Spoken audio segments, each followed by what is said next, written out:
Hoje nós vamos dar início a uma série de mensagens com o tema Quando vêm os dias maus. O que fazer e o que não fazer quando vêm os dias maus? Qual decisão tomar quando vêm os dias maus e o que não fazer quando vêm os dias maus? O nosso texto bíblico de hoje é no livro de Jó. O capítulo é o de número 1 e o versículo também de número 1. Diz assim a palavra do Senhor: Havia um homem na terra de Uz cujo nome era Jó. Era um homem íntegro e reto que temia a Deus e se desviava do mal. Nasceram-lhe 7 filhos e 3 filhas. Possuía ele 7.000 ovelhas, 3.000 camelos, 500 juntas de bois e 500 jumentas, tendo também muitíssima gente ao seu serviço, de modo que este homem era o maior de todos os do Oriente. Iam seus filhos à casa uns dos outros e faziam banquetes, cada um por sua vez, e mandavam convidar as suas 3 irmãs para comerem e beberem com eles. E sucedia que, tendo decorrido o turno de dias de seus banquetes, enviava Jó e o santificava, e levantando-se de madrugada, oferecia holocausto segundo o número de todos eles, pois dizia Jó: talvez meus filhos tenham pecado e blasfemado de Deus no seu coração. Assim fazia Jó continuamente. Fecha os teus olhos, sentado mesmo como você está. Te damos graças, Senhor, por mais uma vez na Tua presença, na Tua casa. Senhor, estamos dando início hoje a uma série de mensagens para famílias, para vidas, para filhos, para as pessoas que precisam, ó Deus, entender o Teu propósito na caminhada que estão trilhando. Senhor, descortina no nosso coração o entendimento da palavra, Senhor. Traga a revelação do texto para que possamos aplicar na segunda até domingo que vem, ó Deus. Nos direciona, Senhor, naquilo que devemos fazer, naquilo que é certo, não naquilo que dá certo. Que o Teu nome continue sendo glorificado em nome de Jesus. Amém. Você pode dizer amém? Você pode dizer aleluia? O texto é Jó, e alguns atribuem o livro de Jó escrito por Moisés. Jó é um dos livros mais antigos da Bíblia Sagrada. E a história de Jó, ela vem refletindo com a realidade de algumas pessoas em vários aspectos dentro da mesma realidade, por causa de tudo que Jó passou. O capítulo 1 nós vamos perceber que há um diálogo entre Deus e o diabo. E esse diálogo, Satanás ele está pedindo para Deus para tocar em Jó. Essa permissão de Deus vai ser concedida desde que não toque na vida de Jó, não tire a vida de Jó. E o capítulo, ele começa falando alguns detalhes interessantes. Por exemplo, que ele era um dos maiores do Oriente. Não é à toa que o escritor coloca que ele era um dos maiores do Oriente. Se você olhar na Bíblia Sagrada, parece que Deus tinha um negócio escondido no Oriente. A Bíblia dá detalhes específicos sobre o Oriente. Por exemplo, a Bíblia vai nos mostrar que o Senhor criou o homem, sabe aonde? No oriente do jardim do Éden. Ezequiel capítulo 47, o texto vai nos dizer que as águas que saíam do templo só saíam porque a face do templo estava virada para o oriente. Quando João nasceu, Zacarias e Isabel cantaram: a estrela do Oriente nos visitou. Quando Jesus nasceu, a Bíblia nos informa bem categórica em dizer que os magos vieram do Oriente. Você vai perceber na história de Jacó que Jacó conquista Raquel, sabe aonde? No Oriente. Parece que Deus tinha um negócio diferente no Oriente. E Jó era um dos homens maiores, mais ricos do Oriente. Deus dá permissão para Satanás para tocar em Jó. E o diabo começa tocando em Jó naquilo que é terra, naquilo que é matéria. Eu queria trazer o seu entendimento para um entendimento bíblico, racional, teológico e raciocínio lógico daquilo que é normal na visão do homem. Por exemplo, Satanás, ele não é onisciente, não é onipotente, ele não consegue enxergar o futuro, ele trabalha com passado e presente. Então, na cabeça do diabo é o seguinte: Jó só é um homem íntegro a ti, Senhor, porque o Senhor tem dado para ele muitas coisas. Jó só é um homem íntegro a ti, Deus, porque o Senhor tem dado para ele dinheiro, bois, jumentas, camelos, ele é rico, ele tem posse. Se Jó estivesse morando hoje em 2024, provavelmente Jó seria dono de uma grande transportadora. Estou usando uma visão figurada da época. Jó tinha centenas de camelos. Qual era o instrumento de transporte da época antiga? Camelos. Jó é um homem rico, é um homem íntegro. Satanás está dizendo: se eu tocar naquilo que Jó tem, ele desvia da igreja. Se eu tocar naquilo que Jó tem, ele afasta da presença do Senhor. Jó, ele está vivendo os melhores dias da sua vida, mas ninguém falou para Jó que os dias maus iam chegar para ele. Ninguém falou para Jó que os dias maus iriam abrir a porta para ele.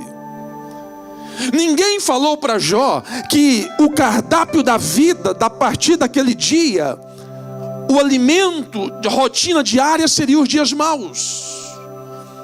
Jó está dentro de um cenário que começa a perder. Enquanto perde boi, Jó está tranquilo. Enquanto perde jumentas, e não jumentos, porque jumentas no feminino, na época antiga, era um animal que valia mais. E a Bíblia é específica quando fala de jumentas, pelo poder de posse que Jó tinha. Enquanto perde bois, está tranquilo. Enquanto perde jumentas, está tranquilo.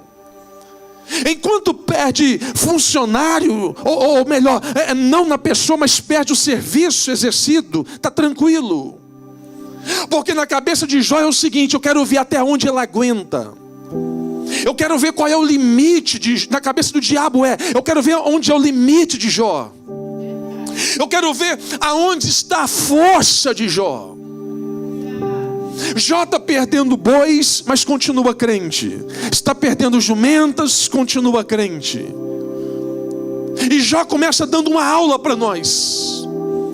Jó começa dando uma aula de vida num contexto moderno que nós vivemos, dizendo para nós: até onde vai a tua fé em Cristo? Jó, ele confronta nós nas suas perdas, mostrando para nós: a sua fé está firme aonde? No emprego que você tem? No patrão que você tem? No dinheiro que você tem? Queridos, há pessoas que, se ele perder o carro, ele desvia da igreja. Há pessoas que, se perder o emprego, ele culpa o profeta, ou a profetisa, ou alguém. São níveis de fé. Tem gente que tem a fé mínima, tem gente que tem a fé mediana, tem pessoas que têm uma fé maior, tem gente que tem nível de fé hard, uma fé inabalável, uma fé estruturada na rocha. Há pessoas que têm os níveis de fé que existem. Nós devemos identificar qual é o nosso nível de fé. Qual é o nível de provação que você sustenta? Vai provar o nível de fé que você tem. Sabe, às vezes dentro da ação permissiva de Deus, o próprio Deus permite algumas coisas acontecer com nós. E Deus não fala nada. Deus trabalha em silêncio, para moldar o nosso caráter, para moldar o nosso eu, para moldar a nossa vida, para colocar em nós o que está passando, ou para tirar de nós o que está faltando.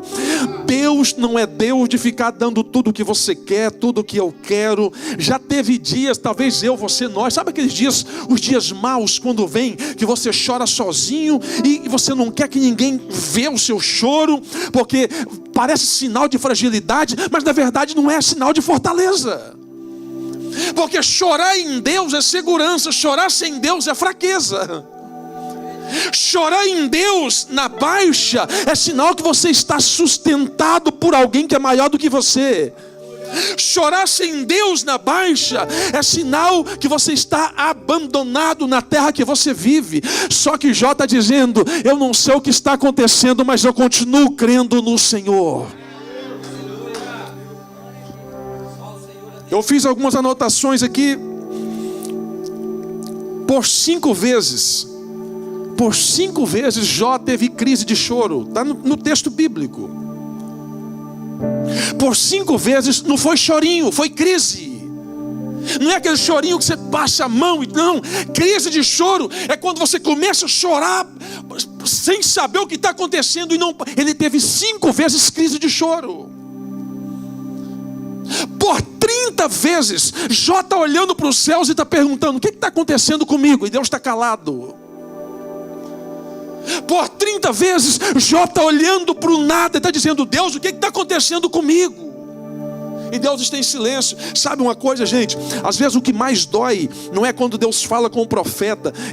Eu tenho um amigo no Brasil, ele é muito usado por Deus. Ele não tem um dom do conhecimento da palavra, ele não tem um dom para pregar, ele nem prega. Ele é usado nos dons de revelação. Um dia ele falou para mim assim: pastor Carlos, meu amigo, o maior problema de quem é ousado na revelação não é o diabo, é os crentes. E eu falei: por quê? Ele falou: porque tem dia que a gente entra num ambiente e Deus dá 2 revelações, mas a igreja ou as pessoas forçam a ter mais. E aí Deus está dizendo: até aqui comigo foi 2, daqui para frente é com você. Aí já não é comigo, já não é Deus usando, é ele usando Deus. E é isso aqui que Jó está dizendo para nós. Ele está querendo ouvir alguma coisa e Deus não fala.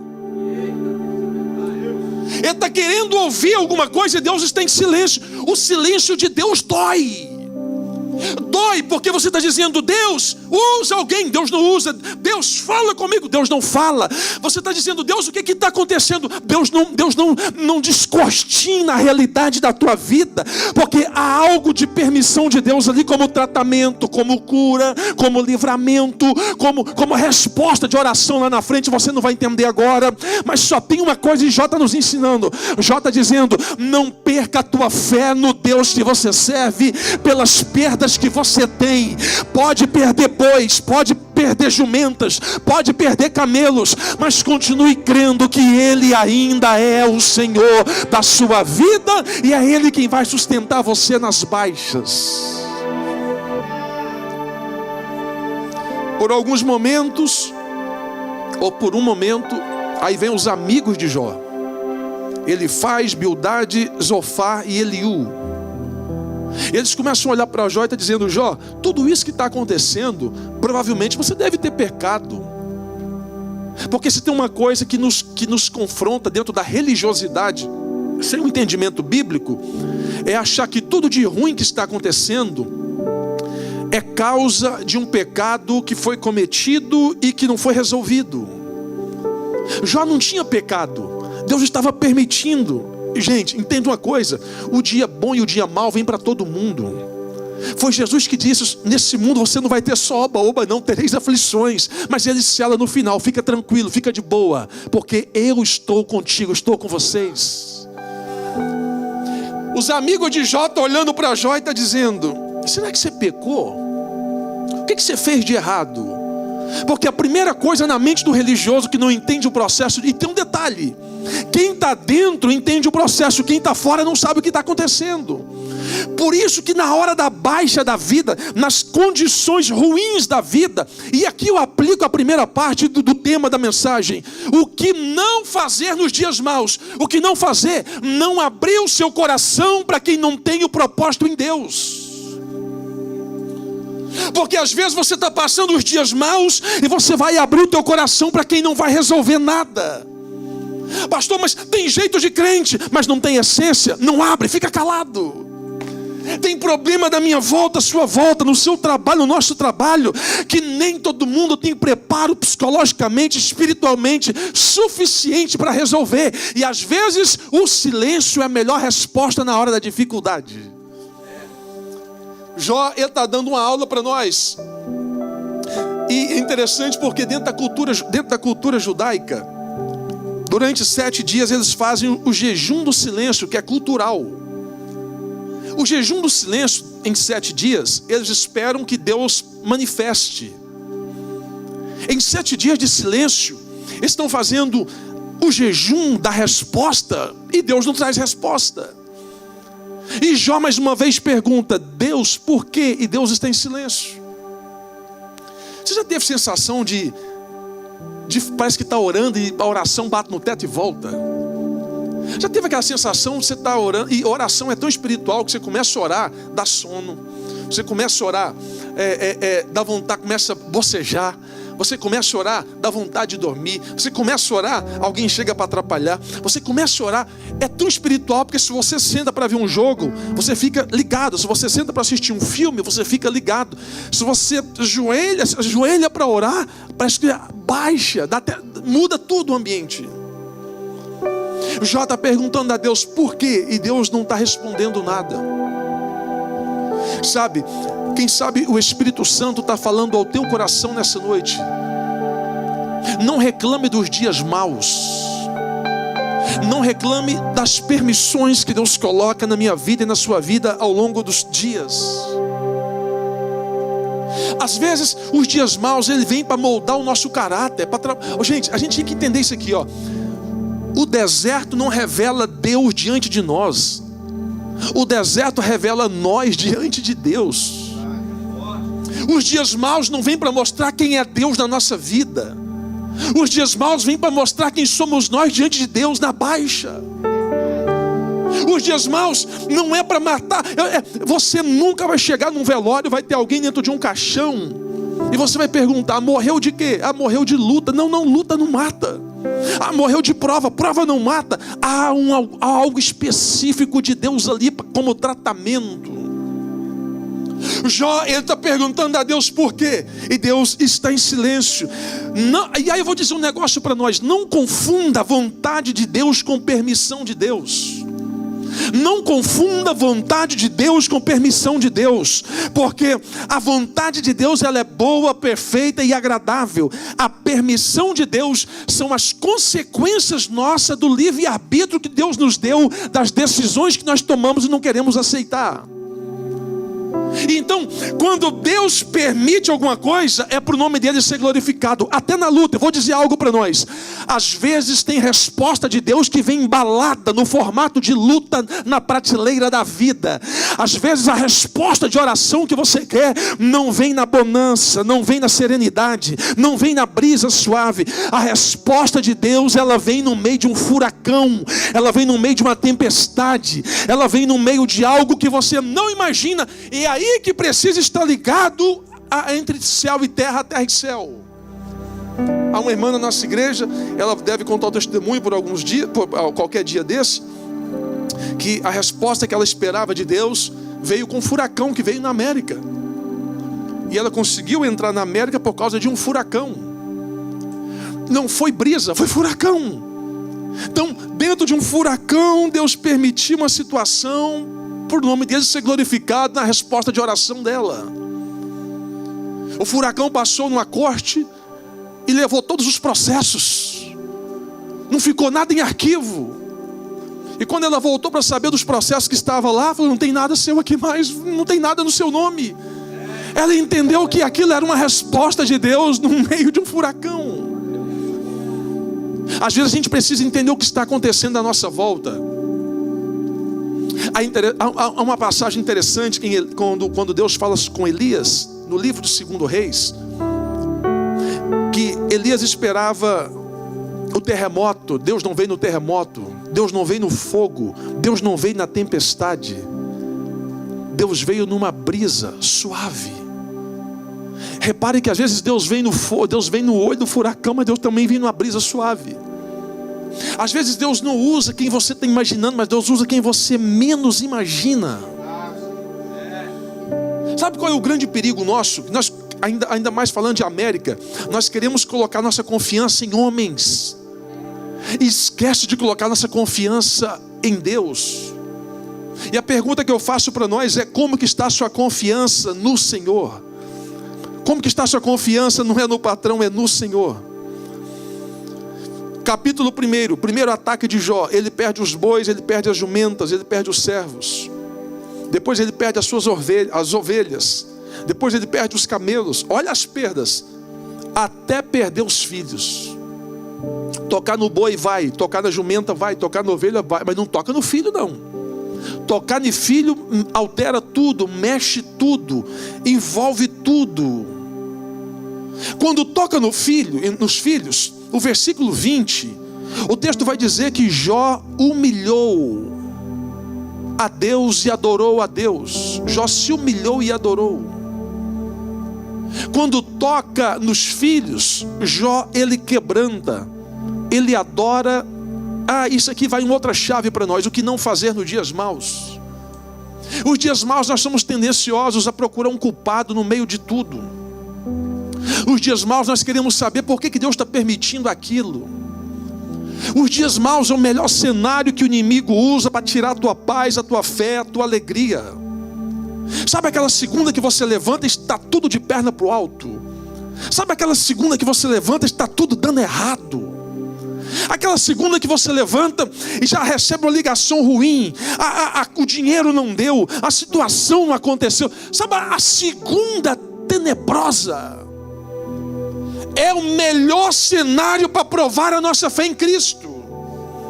Quando toca nos filhos, a Bíblia fala que Jó, ele quebranta, ele se humilha, ele adora a Deus. E aí vem a pergunta para nós: nós estamos adorando no domingo ou na semana?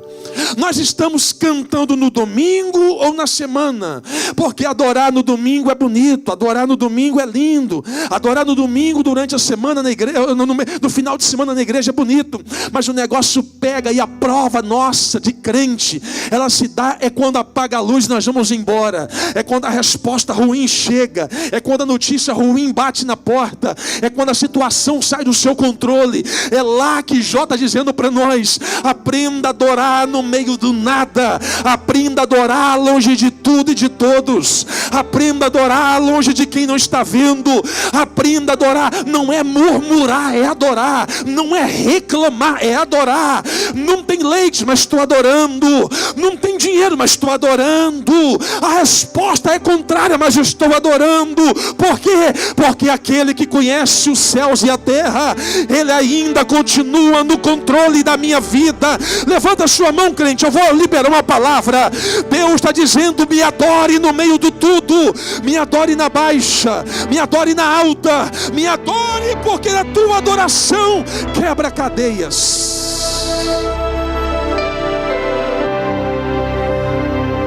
Quebra cadeias. Fábio, me dá só um pouquinho mais aqui, por favor.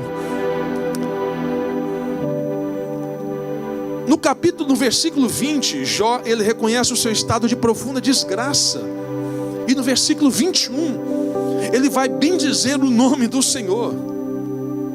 E o texto é bem categórico, dizer que em tudo ele não pecou contra Deus. Gente, a gente tem que entender uma coisa. O religioso é um perigo, porque o religioso pensa que toda luta é pecado. O religioso, ele pensa que todo problema é pecado. Cuidado, porque às vezes no meio do turbilhão Deus está descascando algo ali, você não está vendo. Agora nos versículos 2 e 3, nós vamos entender que Jó vai manter a integridade. Como que a gente está mantendo a nossa integridade? É pergunta para nós. A nossa integridade com Deus. Os amigos de Jó estão falando mal dele, Jó está na dele. Os amigos de Jó estão falando que ele pecou, Jó está na dele. E Jó está ensinando algo para nós aqui, algo de Deus para todos nós. Cuidado com quem você chama de amigo na baixa, porque as pessoas que estão à nossa volta, elas estão em grupos diferentes, separados, e somos nós quem definimos quem são os amigos, quem são colegas, quem são companheiros e quem são conhecidos. Conhecido não pode saber o que amigo sabe, colega não pode saber o que amigo sabe. Amigo é que vai, amigo é que te empurra, amigo é que está junto, amigo sente a sua dor, amigo te defende, amigo está na baixa, amigo está na alta. Quem não é amigo faz parte dos grupos mais distantes. Companheiro, colega distante, é gente trajado de qualquer coisa menos amigo. Jó está dizendo: aprenda a selecionar quem você vai abrir o teu coração na crise, porque talvez você coloque tesouro na mão de um ladrão e ele vai roubar tudo de você. Jó está dizendo: não coloque na mão de pessoas erradas o problema que tem que resolver da forma certa. Jó está ensinando para nós: não abra o teu coração para todo mundo na hora da baixa, porque a baixa nós somos tendenciosos a estar em estado de piedade. O que é estado de piedade? É querer criar uma situação para que as pessoas tenham dó de nós, mas não é isso. Jó está dizendo: continue crendo no Senhor, guarde o teu coração, guarde a tua boca, guarde a tua língua, guarde a tua palavra, porque Deus ainda está velando, está selando, está cuidando, está transbordando, está... Oh, glória a Deus! Será que você pode adorar o nome de Jesus? No capítulo 12, versículo 4, entra na vida de Abraão Ló, e Deus não mandou Ló entrar na vida de Abraão. Ló entrou de enxerido. O capítulo 12. O capítulo 13, que é ato contínuo do capítulo 12, Deus vem falar com Abraão depois que Ló se aparta dele. E esse momento é o momento da divisão, que Ló está querendo tirar de Abraão o que é de Abraão e não era de Ló. Agora, lê de novo, porque parece que eu ouvi o irmão Gledson falando no texto que Abraão, pelo entendimento da leitura, está com a cabeça baixa. Lê de novo, irmão Gledson, por favor. E disse o Senhor a Abrão, depois que Ló se apartou dele: levanta agora os teus olhos. Olha aí. E olha desde o lugar onde está para a banda do norte, do sul e do oriente e do ocidente. Levanta agora os teus olhos. Por que Deus falou com Abraão no capítulo 13, versículo 14? Pega essa chave. Muitas pessoas podem estar ao nosso lado, mas nem todos vão viver o nosso propósito que Deus colocou no nosso coração. Por isso que nem todo mundo está preparado para ouvir um testemunho seu, aqui ou em qualquer lugar. Por isso que nem todo mundo está preparado para ouvir falando que Deus te honrou nessa terra. Por isso que nem todo mundo tem preparo suficiente quando você fala: poxa, Deus me deu condições de eu comprar um carro, uma casa, meu documento. Porque o questionamento de quem não está no propósito é: Deus, por que o Senhor fez na vida dele e não fez na minha? Quem não está no mesmo propósito, na mesma frequência, vai falar assim: ó, mas eu tenho mais tempo de crente do que ele, por que ele recebeu primeiro do que eu? Isso aqui, numa linguagem moral, nós chamamos de inveja. Mas no conceito bíblico, espiritual, isso aqui está falando de relacionamento, de quebra de propósito. Lembra de José no Egito? Foi os irmãos de José que começou a dar trabalho para ele. Lembra de Davi quando foi ser ungido por Samuel? Eliabe foi um dos primeiros a chegar querendo buscar, querendo tomar conta, querendo ser empossado como rei. Sabe uma passagem interessante que a gente fala sobre os dias maus? Sabe o Salmo, quando você lê o Salmo, eleva os meus olhos para os montes, e de onde virá o meu socorro? Vírgula, o meu socorro vem do Senhor. Quem falou isso? Davi. Por que Davi falou isso? Vamos comigo, é Bíblia, vou te lembrar do que você já sabe. Por que Davi falou isso? Eleva os meus olhos para os montes, de onde virá o meu socorro? Vírgula, o meu socorro vem do Senhor. A gente precisa voltar no contexto histórico da história de Davi. Quando Saul está perseguindo Davi, Saul contrata 3.000 homens que eram afiados em funda, homens que com a mão esquerda, com pedra e funda, eles acertavam o alvo à distância, lançando a pedra. Saul contrata mais de 3.000 homens para ir atrás de Davi. Davi está fugindo de Saul, foge daqui, foge dali. Saul manda dividir o grupo de 3.000 em 2 grupos de 1.500 e está dizendo: olha, eu preciso que vocês peguem Davi. Saul está dizendo: eu quero Davi. A inveja no coração de Saul estava em cima. Ele está dizendo: eu quero Davi. É nesse momento que Davi, ele se esconde dentro de uma caverna, espécie de uma caverna, e ele não vê saída. E quando ele está escondido porque ali é vale. O que é vale? Vale é um espaço entre 2 montanhas. Quando tiver 2 montanhas, aquele espaço no meio é vale. Davi está no meio de um vale escondido. É naquele momento